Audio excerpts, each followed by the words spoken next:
All right, we are connected for the midweek edition of the news update. And as always, looking forward to connecting, sharing my 2 cents on a variety of subject matter. And it looks like the ceasefire has been extended. We have the Iranian whoever putting out memes is just making this administration look like a complete joke. And of course, everybody knows the U.S. is trying to buy time. And yeah, it's just chaotic out here. But it looks like we might have a bailout. And we haven't had a bailout since, what was it?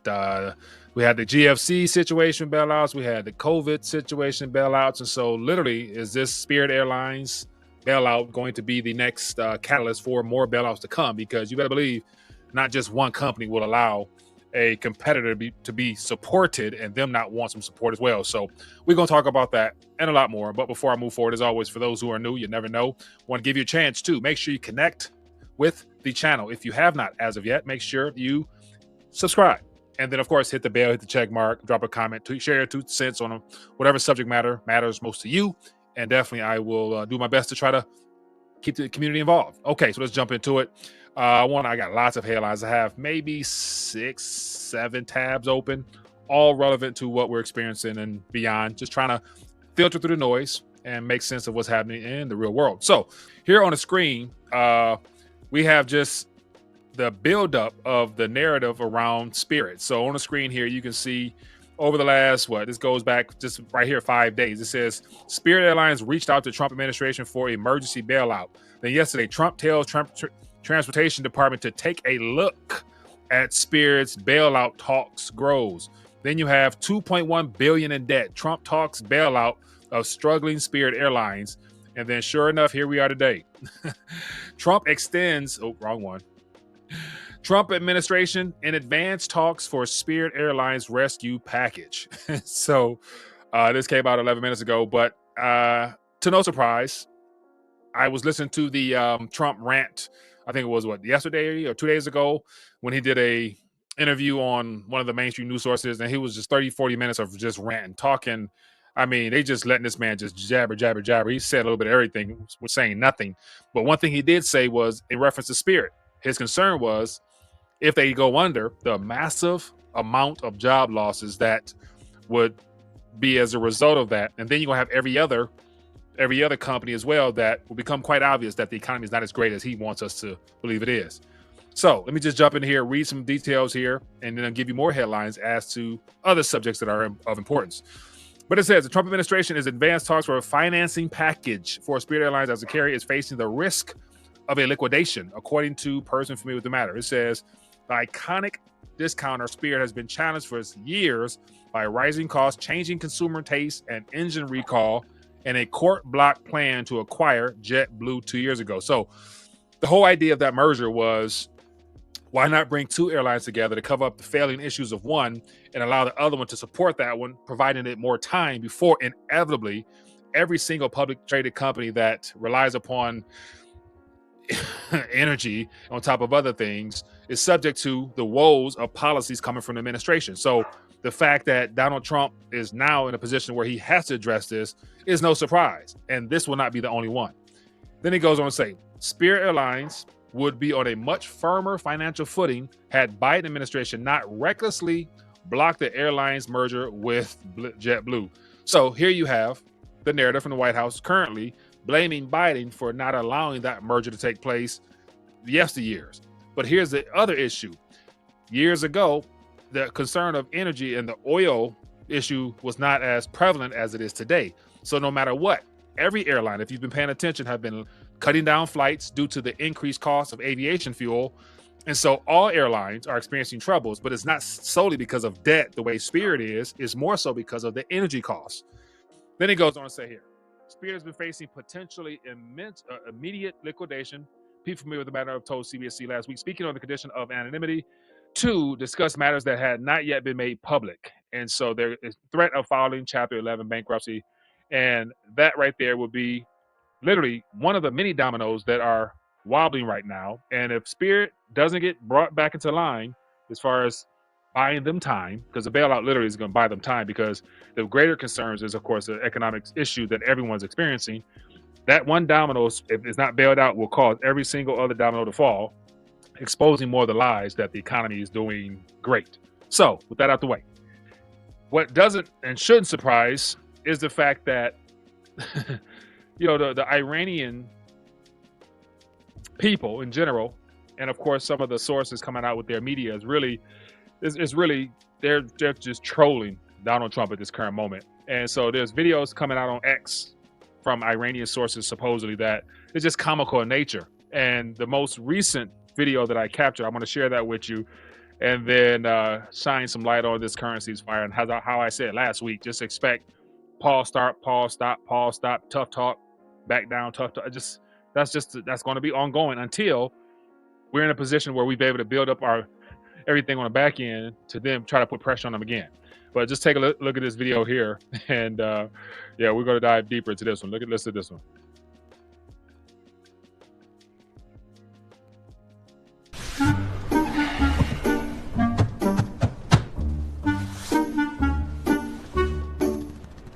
We are having very great negotiations with Iran. If Iran doesn't come to negotiate, we're going to bomb them. 2,000 years later. So where are the Iranians? This is from Iran.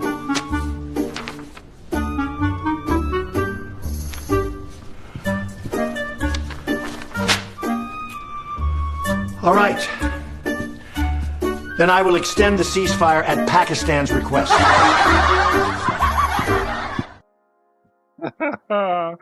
Was that funny or what? Oh my goodness, that was just some great comedy. But here's the subject matter. Trump extends ceasefire in Iran, citing seriously fractured Iranian government. So once again, I guess because the Iranians are having so much turmoil within their country, they're not able to get everything together to come to the table again. So once again, mainstream headlines.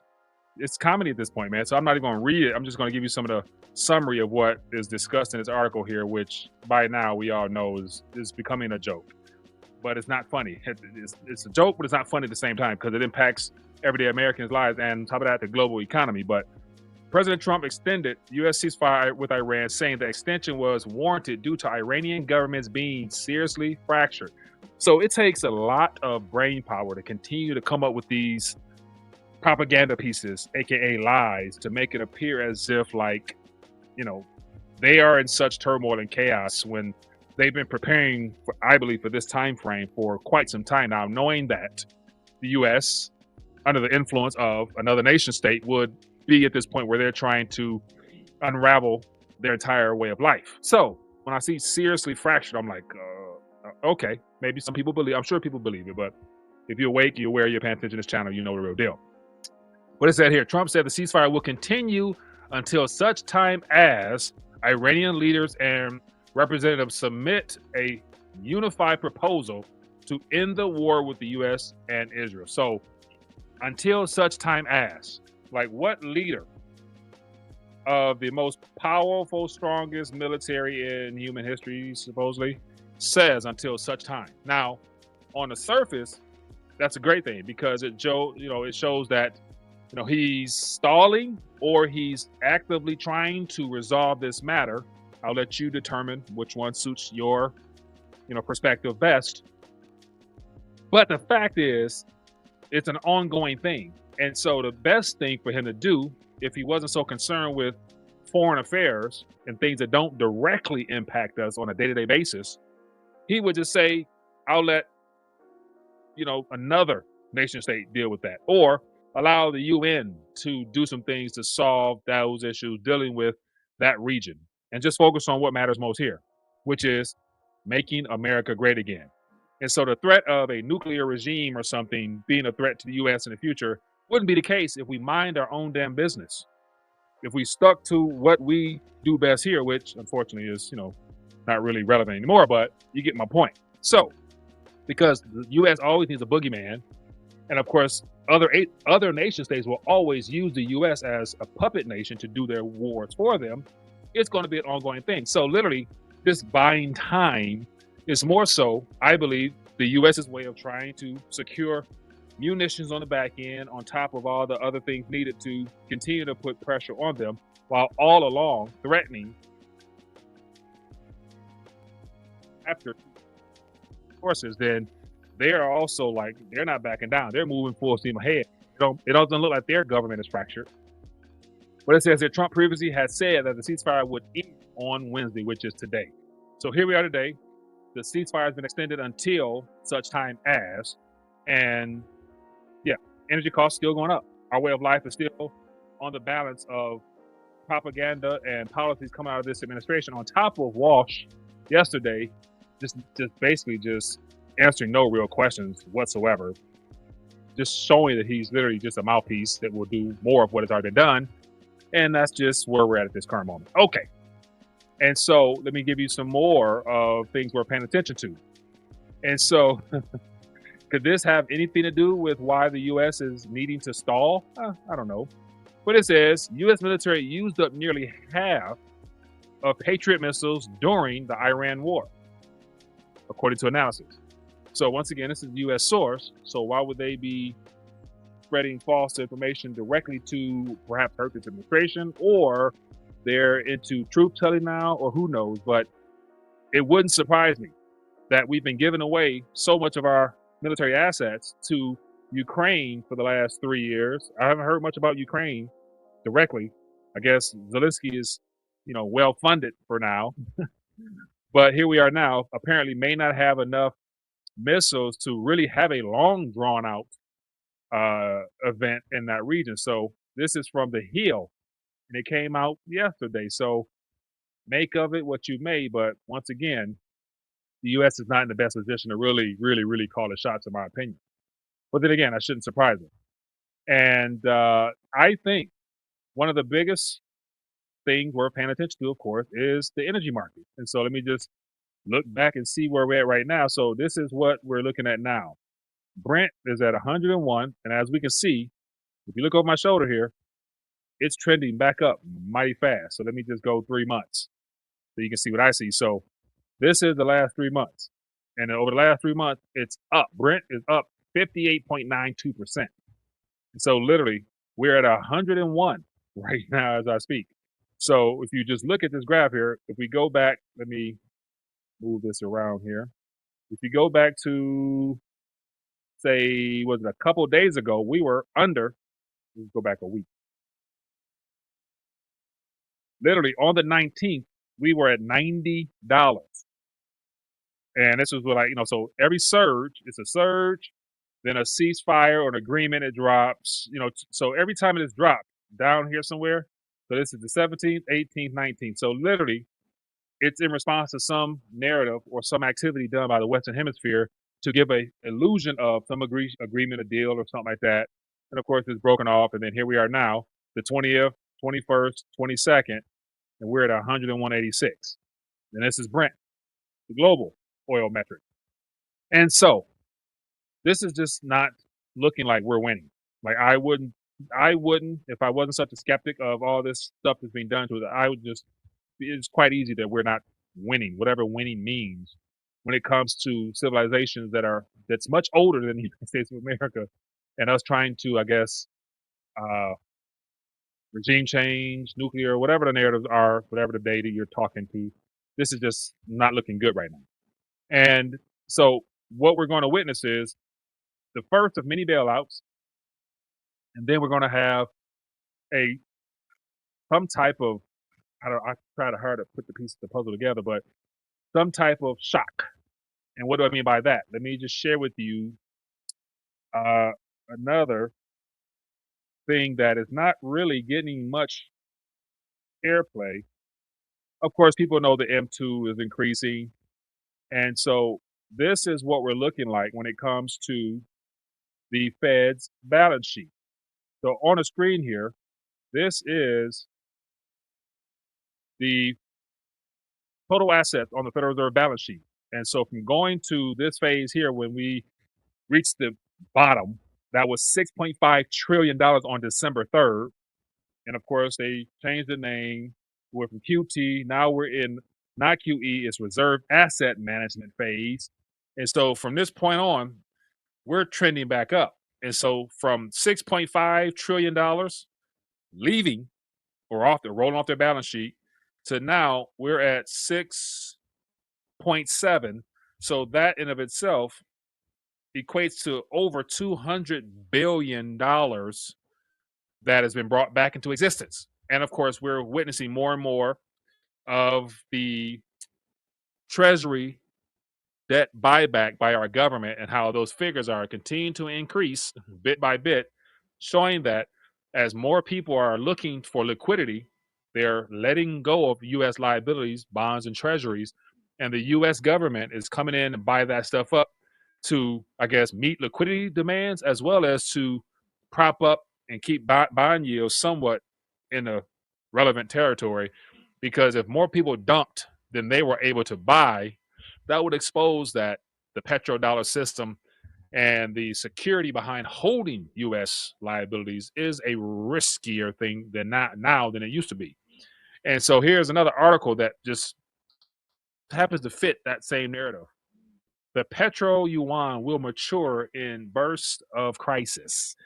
And so this is from Asia Times. So once again, it's a Eastern spun narrative, but given all the things we're witnessing, knowing that more nation states as well as central banks are rethinking the dollar and rethinking liabilities in general, it shouldn't be a surprise. But give you a little bit of this article here. It says the petro yuan, just the fact that it's called the petro yuan, that term hasn't existed ever until the last, 5 years or so. That the petro yuan oil and energy trade settled in Chinese yuan rather than US dollars is not emerging exclusively because countries want to ideologically hammer the dollar, although that is inevitably part of it. It's emerging as a financial force because under pressure, nations need another way to get deals done. The distinction matters because it will define how the petro yuan evolves relative to the petrodollar. Because most analysts still treat this shift as structural and gradual, a slow erosion of dollar dominance reflected in reserve allocations and payment shares over time. The data, however, did not support that this is a primary mechanism. And so the fact that there is another player on the block lets us know that the U.S. has a lot of things that they have to manage all at once, which makes all the noise that much harder to control. And that's why, regardless of what we're witnessing now, regardless of day-to-day action, just remember that at this current moment, knowing what the government is up against, gold and silver, $77 for an ounce of silver, $4,700 for an ounce of gold, is extremely cheap compared to where it's going to go as a result of all this mess that's underway. And then you factor in the United States government has up to $7 or $8 trillion due of short-term T-bills taken out from the previous administration by the end of this year. And you got Wash coming in. And if Wash doesn't cut rates, you better believe there's going to be a major market catastrophe this summer because there is no more readily available liquidity to service current debt taken out. Nevertheless, the ability for companies and every other entity that's struggling right now to take on new debt. Consumers are up to the above their head down there in debt, all forms and fashions, and literally there's nowhere else to run. So if you cut or crash, or you cut and pump, no matter what, gold and silver will respond in either way.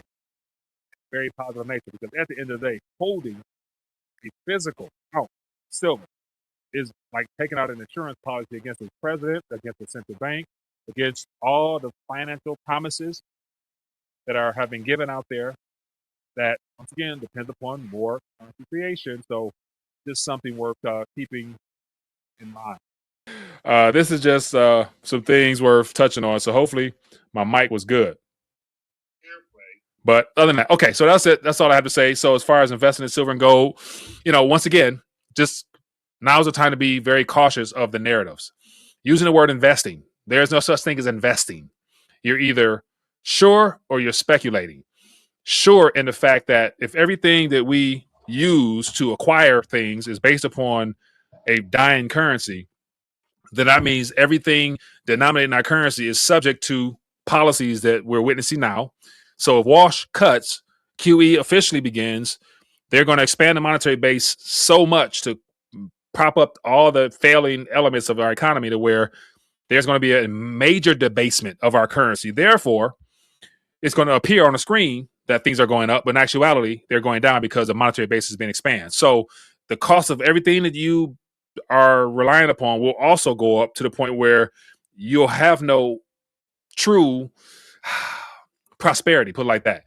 But it's the things that can't be printed that preserves purchasing power. That is what will withstand all the QE plus some, and then the inevitable rebuilding of the monetary structure. That preservation will still be there. Good idea. A good way of looking at it. A sunken ship of gold and silver from 300 years ago. If you just found it today, we've gone through different iterations of paper currency and all types of financial policies. But once you pull that gold and silver out of the ground, not only does it have its melt value, but it also has its numismatic value and all the other value on top of it, to where that gold and silver that was buried at the bottom of the ocean for 200, 300 years is still extremely valuable. While all the paper and digits and all the stuff in between usually returns to its intrinsic value of zero. So instead of using the word investing, how about use the word you're just redeeming paper instruments for something tangible? Just like this one silver eagle 100 years ago, roughly speaking, would have been a single Federal Reserve note or silver certificate. Not the case. Now this is like $90, 90 Federal Reserve notes, and this thing is still just one piece of paper. So that's just a different way of looking at it. I try to be very specific with my terminology so that people understand what I call monetary literacy. And so that goes before financial literacy. Financial literacy is what you do with what you've earned. Monetary literacy is what you're going to do with your time and energy before you actually put it into the markets where it's designed for it to go. So literally, it's taking some, redeeming some, and then speculating with some as well, because there's opportunity out here as well, especially knowing where the government wants to go and where everything is trending digital. So yeah, get in where you fit in. But anyway, this is just taking a minute, share my 2 cents. Yeah, hope you found some value here. First bailout, more to come. Warsh is going to cut or he's going to tighten. Either way, it's going to be more of a liquidity drain or liquidity flush when the spigot's cut on. So once again, stay grounded, stay, I guess, on steady ground as the tide tries to raise ships or something like that. But anyway, just taking a minute, share my 2 cents. Curious to see what you guys think. If you found value, hit that thumbs up, drop a comment, take this, share it, give an alternative perspective for people to know what's happening out here. Other than that, be blessed. Peace.